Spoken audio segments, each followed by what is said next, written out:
Le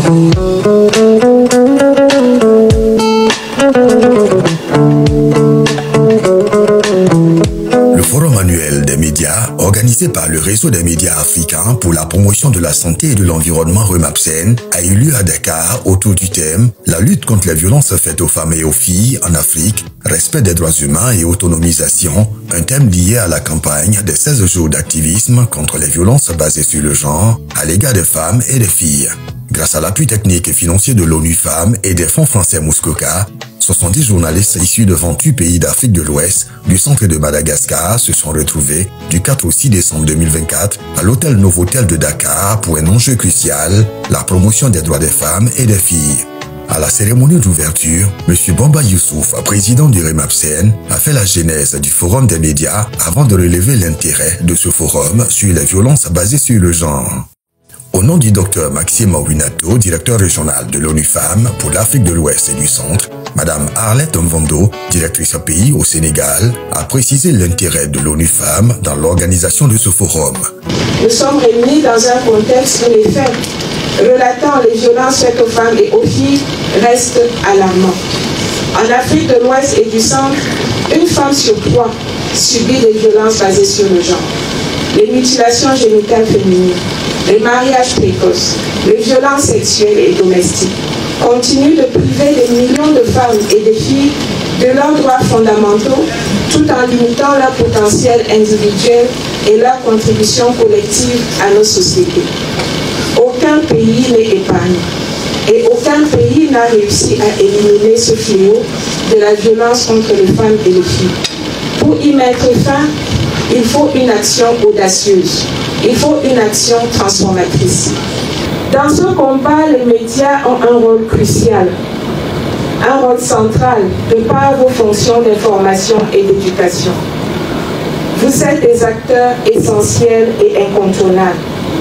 Vos capacités à influencer les attitudes et comportements sociaux sont un levier puissant pour transformer les normes sociales et promouvoir une culture de respect, d'égalité et de justice sociale.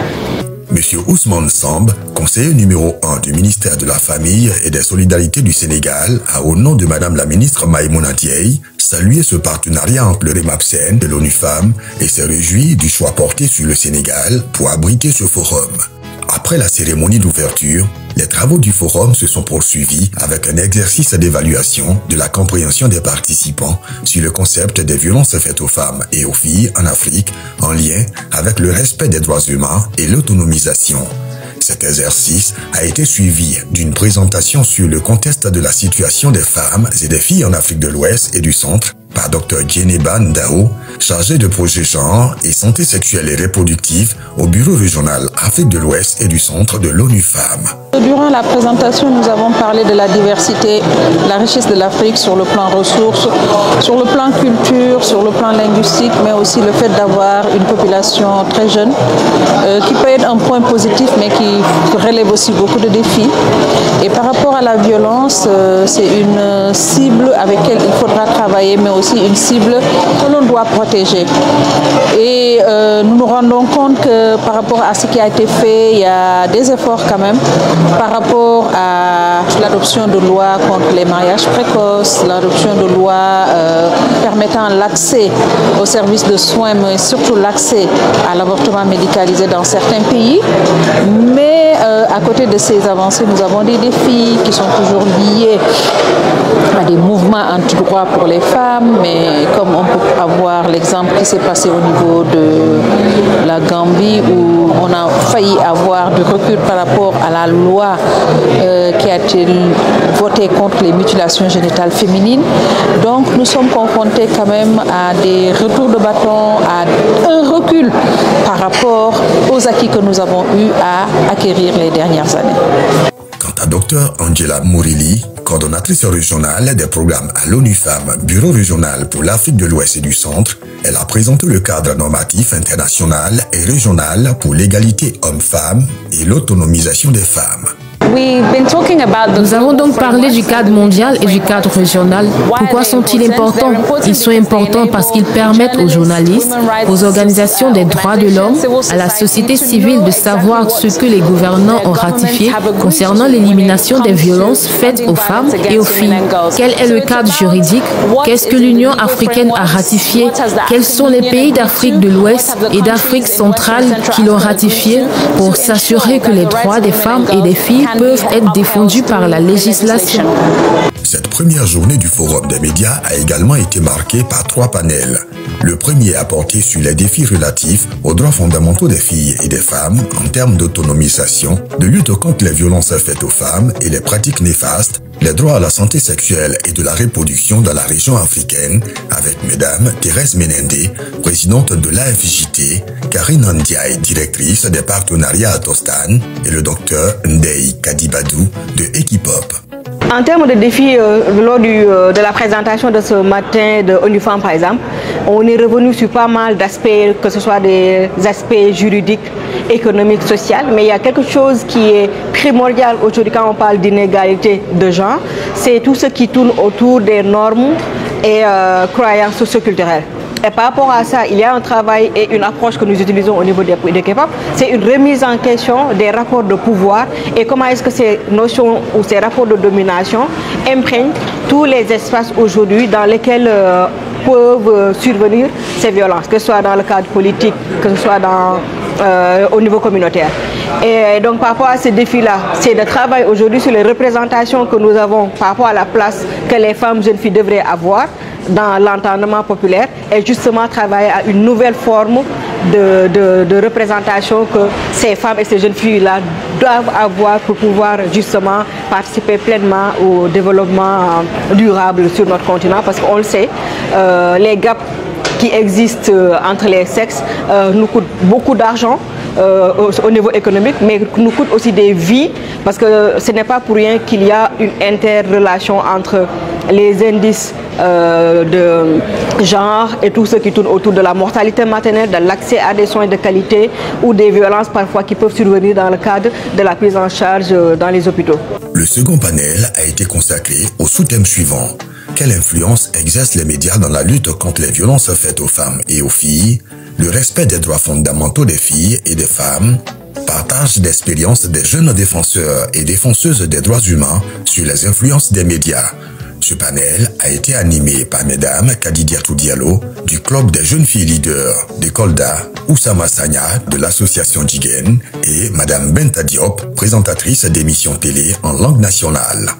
Les travaux se sont poursuivis avec un troisième panel consacré au rôle des médias dans le questionnement des gouvernements sur leur redevabilité des questions de protection des droits humains et particulièrement celles des femmes et des filles avec M. Edouard Agneng, journaliste à Brut Afrique, M. Bakary Gueye, journaliste à Initiative News en Mauritanie et Mme Cécile Goudou, journaliste à l'ORTB, Office de la radio-télévision du Bénin. On a tendance à négliger les moyens de communication et surtout le moyen de lancer ce message-là aux hommes politiques, vu que c'est eux qui sont décideurs finalement sur ce genre de thématique. Le changement doit s'opérer à travers eux, mais il ne vient pas forcément d'eux, il vient de la population. Combien de grands changements et de grandes révolutions ont été menés par le numérique et aussi par la jeunesse. Donc on a parlé du numérique parce que aujourd'hui, je pense que cette jeunesse-là a les moyens, à travers le numérique, d'aller choquer ces hommes politiques-là. Nous, en tant que journalistes, on a le devoir d'abord de s'informer, de savoir ce qui se passe sur ce genre de sujet-là, notamment les violences que subissent les femmes. Et comment on peut aller aujourd'hui interpeller ces politiques? Est-ce qu'on reste sur le format traditionnel où on va automatiquement faire des interviews classiques, faire des témoignages, ou on peut aussi passer par des systèmes où on les met tout simplement devant le fait accompli.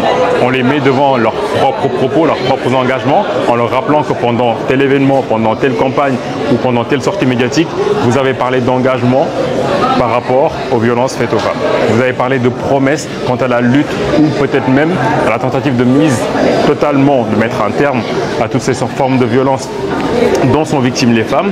Et aujourd'hui, c'est possible parce que des révolutions ont été menées, notamment au Sénégal où nous sommes actuellement. On a vu une très grande révolution qui a été menée il y a quelques mois en février sur le changement de gouvernement, et ça existe dans d'autres pays. Pourquoi on peut le faire sur des sujets comme ça et pas sur des thématiques comme les violences que subissent les femmes?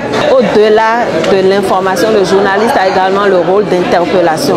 Et c'est une partie du rôle qu'on confère à nos députés au Parlement qui doivent interpeller le gouvernement. Le journaliste a ce devoir-là de rappeler aux responsables, aux dirigeants de son pays que les droits des femmes ne sont pas respectés et ressortir vraiment des aspects sur lesquels, des aspects assez spécifiques au contexte de leur pays sur la violation des droits des femmes et des filles. Et ce que j'ai proposé au cours de ces panels, je vais juste les résumer en 3 points. Le premier point, c'est la spécialisation sur les questions des droits des femmes et des filles. On voit qu'il y a beaucoup de domaines de spécialisation dans les médias, mais on ne fait pas attention aux questions de violence basées sur le genre. Ou parfois, on considère que ce n'est pas des thématiques qui méritent une spécialisation. Mais les enjeux aujourd'hui, les enjeux autour du respect des droits des femmes et des filles sont si importants aujourd'hui qu'on ne peut plus avoir dans une rédaction une absence totale de confrères ou de consoeurs qui sont pointés sur ces questions-là. L'autre méthode que j'ai proposée, c'est profiter des moments de sensibilité de nos gouvernants pour passer le message, pour les interpeller. Il y a des périodes clés. Quand vous êtes en période électorale, les dirigeants sont plus sensibles, sont plus à l'écoute. Un dirigeant politique, un décideur qui ne suivait pas peut-être totalement le journal de 20h, en période électorale, il voudra s'asseoir jusqu'à la fin. Et donc pendant cette période-là, le journaliste peut partir des thématiques développées sur le terrain, pendant la campagne, pendant le bilan, et ressortir maintenant les aspects de violation des droits-là à travers ces choses-là pour pouvoir faire passer le message. La dernière chose que j'ai proposée également, c'est le journalisme collaboratif qui renforce aujourd'hui la capacité des journalistes à mettre mal à l'aise le décideur face aux violations des droits des femmes et des filles. Ces questions sont aujourd'hui transnationales. On est presque dans le même contexte dans nos pays. Si je reste au Bénin et je ne travaille que sur ça dans mon coin, dans ma rédaction, peut-être que je ne ferai pas autant d'effets que si je le fais avec un confrère camerounais, avec un confrère congolais, avec un confrère sénégalais, et on raconte des histoires de plusieurs femmes et de plusieurs filles à travers le continent qui partagent les mêmes croix, qui subissent les mêmes violences sans qu'on en parle assez dans leur milieu. Donc ça fait autant de méthodes qui nous amènent, nous aujourd'hui, journalistes, qui vont nous permettre vraiment d'interpeller nos gouvernants, de leur montrer que, au fait, les droits des femmes et des filles sont violés et qu'il faut faire quelque chose. La deuxième journée du Forum des médias sur l'élimination des violences à l'égard des femmes et des filles en Afrique a également été marquée par des présentations et de nouveaux panels sur les sous-thèmes suivants: stratégies et initiatives de prévention et d'élimination des violences faites aux femmes et aux filles pour une autonomisation de celles-ci, influence et plaidoyer politique par le Dr Angela Mourili, coordonnatrice régionale du programme ONU Femmes, Bureau régional Afrique de l'Ouest et du Centre. Autonomisation des femmes et des filles, les soins non rémunérés par Mme Hélène Ruiz, conseillère régionale ONU Femmes au Bureau régional de l'ONU Femmes. Changement des normes sociales par l'approche de la masculinité positive par le Dr Jules Kaboyi Moulimba, chargé de programme au Bureau de l'ONU Femmes en RDC, et changement des normes sociétales par les leaders traditionnels avec son Altesse Aran Kalenji Béatrice, Reine d'Ossouye et M. Moussa Ndion de Djaraf Barnier. La violence faite aux femmes et aux filles, mais ce n'est pas aujourd'hui que la tradition a intervenu, mais bien avant. La tradition n'a jamais accepté de violence envers les femmes ou les jeunes filles. Jamais, n'a jamais accepté. Donc, raison pour laquelle j'ai pris l'engagement personnel de me battre pour que ça cesse toute forme de violence, surtout contre les femmes et les filles. Nous demandons vraiment à tous nos pères qui sont encore en rate de revenir nous rejoindre, parce que cette lutte contre les violences féminines, les violences contre les femmes et les filles, ça doit cesser. On n'est plus à l'époque où vraiment on doit tabasser les femmes, où on doit faire des violences verbales et tout ça. Non, je crois que ça doit finir. Au niveau de chez moi, j'ai une association qui s'appelle Servir Bobo Djoumoui. J'ai créé l'association juste pour faciliter le travail que je fais, que j'ai promis à ONU Femmes d'être ambassadrice, d'être engagée pour la lutte. J'ai des ambassadrices, des enquêteurs partout, dans chaque village que je gouverne. Et s'il y a un cas, automatiquement, il y a quelqu'un de là-bas qui va me signaler. Et en ce moment-là, si le cas est grave, je me déplace. Si je vois que je peux envoyer 2 ou 3 personnes à régler le problème, je le fais. Les autres présentations de la journée ont porté sur l'utilisation des statistiques genre par les médias, contribution à l'atteinte de l'ODD5 à travers un partage d'expériences de Rokia Diongom, spécialiste en communication et reporting Air Ouest et Centrale Afrique.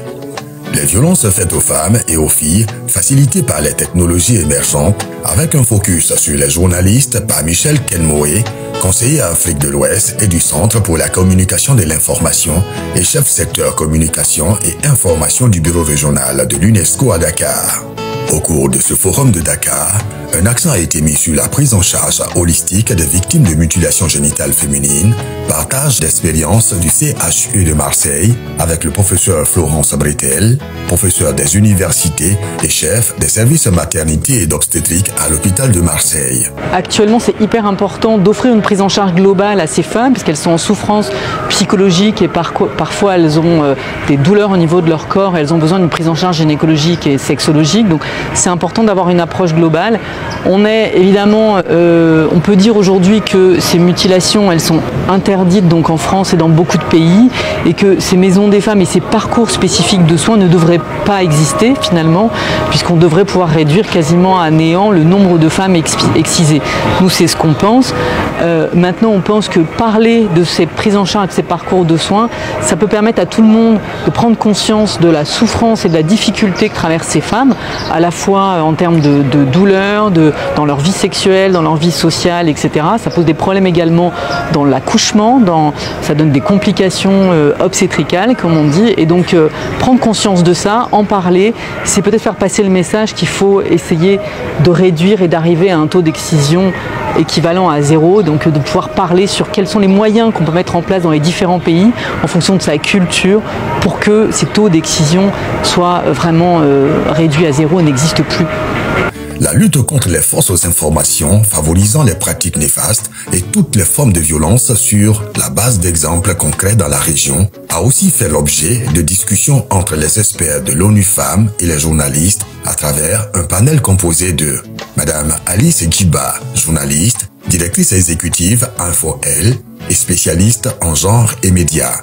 L'imam Elimane Diagne, président du réseau des leaders religieux et chef traditionnel de la zone francophone de l'Afrique de l'Ouest. Madame Ponda Sekdiouf, sociologue du développement, consultante formatrice en genre, leadership, VBG, communication sociale et éducative. Toutes ces communications ont suscité de réels intérêts auprès des journalistes membres du REMAPSEN. On continue de véhiculer des stéréotypes, en tout cas médias, comme traditionnels, comme nouveaux médias, continuent de véhiculer des stéréotypes qui font qu'aujourd'hui, ça participe en fait à faire régresser les droits des femmes et des filles. On va dire que le viol conjugal n'existe pas. On va négativiser le mot féminisme. On va dire que les féministes détestent les hommes. Le viol conjugal n'existe pas. Ou bien en tout cas, le viol en tant que tel, c'est les femmes qui provoquent. Quand elles sont violées, c'est parce qu'elles ont provoqué ce viol-là. Donc, c'est en tout cas toutes ces questions-là. Comment est-ce que les médias parlent de ces questions? Les médias continuent de favoriser en fait la discrimination, mais également tout ce qui est préjugé, tout ce qui est stéréotype. Les médias continuent de renforcer cela et ce sont des questions que nous avons adressées tout à l'heure.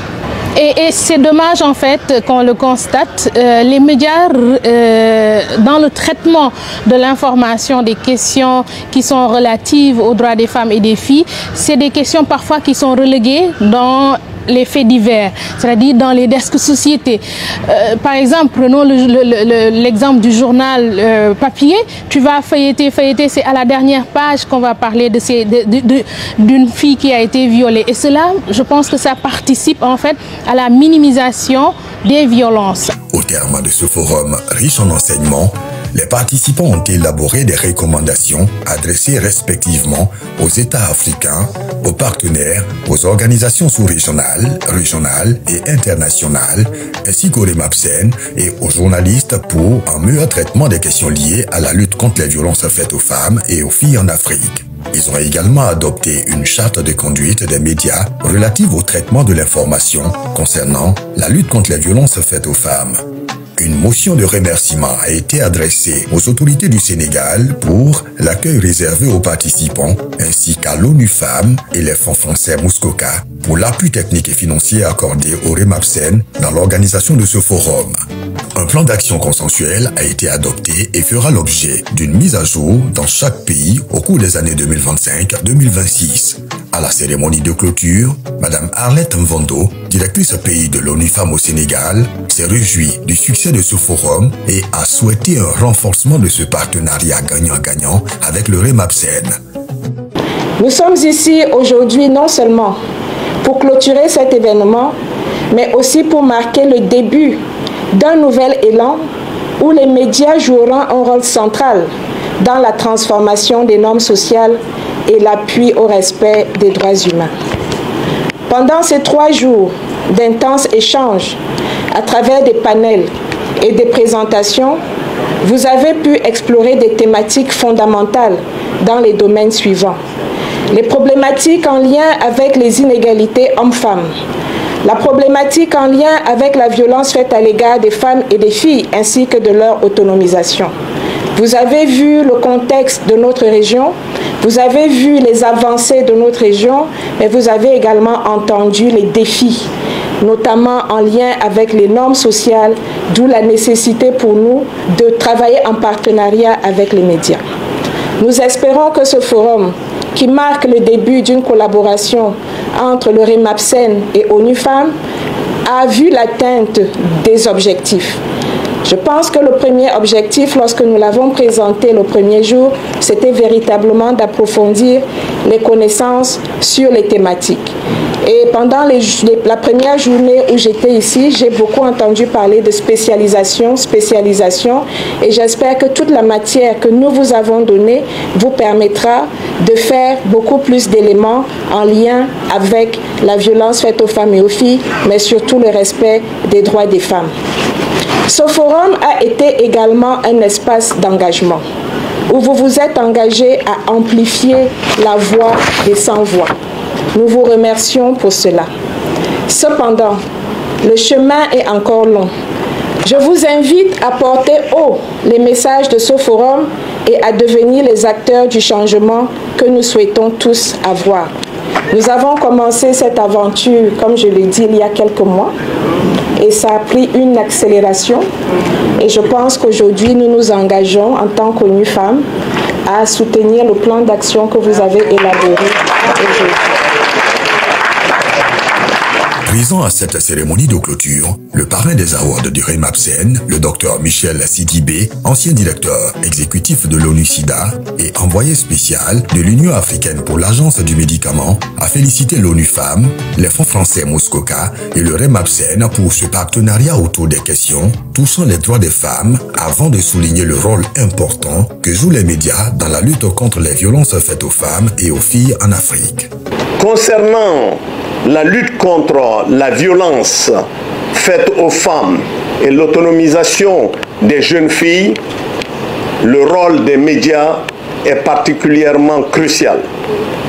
Grâce à des campagnes médiatiques percutantes, des millions de personnes, j'insiste, des millions de personnes ont pris conscience de l'ampleur et de la gravité de ce fléau. De nombreuses femmes ont pu connaître leurs droits et accéder à des services de soutien adaptés à travers le continent. Dans certaines régions reculées, une simple émission de radio a suffi à remettre en question les normes culturelles nocives. Ouvrir des discussions autour des pratiques injustes. Ces messages diffusés avec clarté et pertinence ont transformé des mentalités, des comportements et des communautés entières.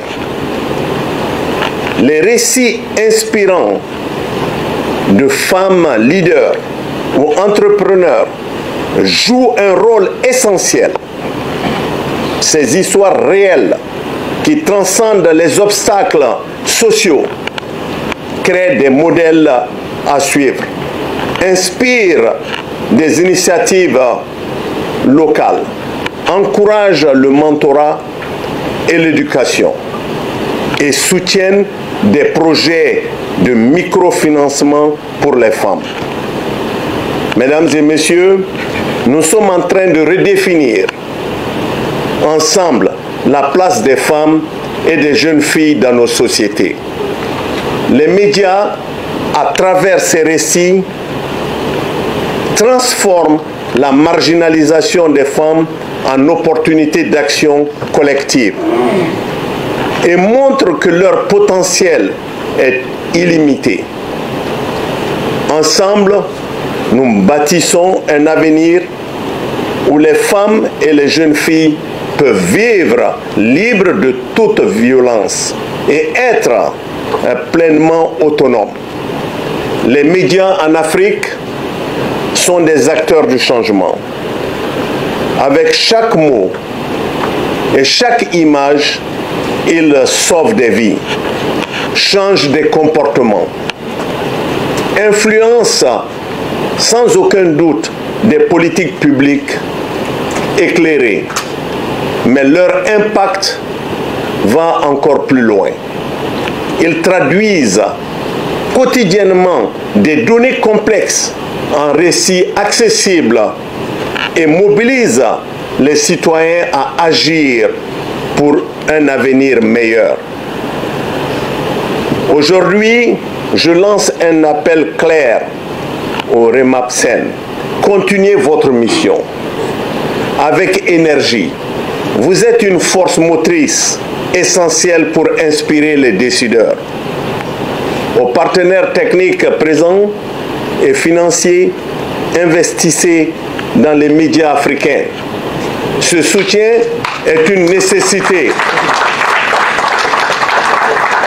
stratégique pour la transformation pérenne du continent.